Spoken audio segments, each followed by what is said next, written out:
Маған қырсығып сол сөзге вальс билегені, как объяснить? Обидно, сен қалай қырсығып деп, не үшін қырсық деп түсініп тұрсың? Айгүлжан, неге қырсық деп жатырмын? Өйткені жаңағы осы жігітті көрейінші деп сынады ғой. Қазір уақытта сынақ болып жатыр бізде. Бірақ та мен саған айтайын, мен саған гарантия беремін. Ертең осы вальсті отбасымызбен көріп отқан кезде айтамын, қара мамаларыңдар билеп жүр, қуат да натуре деп айтамын. Жоқ, осы негізі. Жоқ, былай қазір Тәуіржан айтасыз, бірақ оны былай түсінуге болмай ма? Енді сізге қырсығып емес, Тәуіржанның алдында бір кешегі ыңғай ситуация үшін ақталып дегендей бір орнын жуып шаюдың мақсатында жасап жатқан жоқ па? Сіз оны неге қырсығып маған жасап жатыр деп қабылдайсыз? Айгүлдің көзінен көремін ғой мен.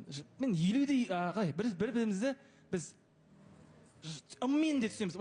Бұл махаббаттың бір кепілдігі ғой. Менің көзімді бар ғой, біразы мына жақта басқаша қабылдайды. Мен басқаша қарадым. Сен ғана емес. Жоқ, мен айтайын ба?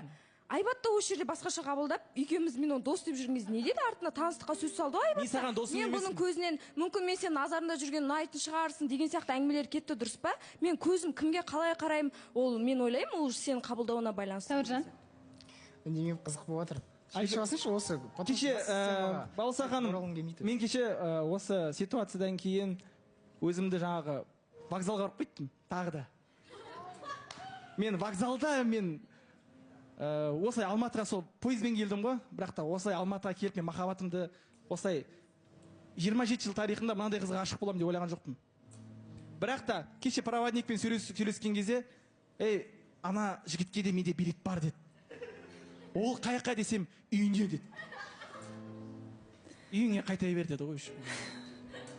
Бірақ Әділет, мен сізді қазір түсінбей отырмын.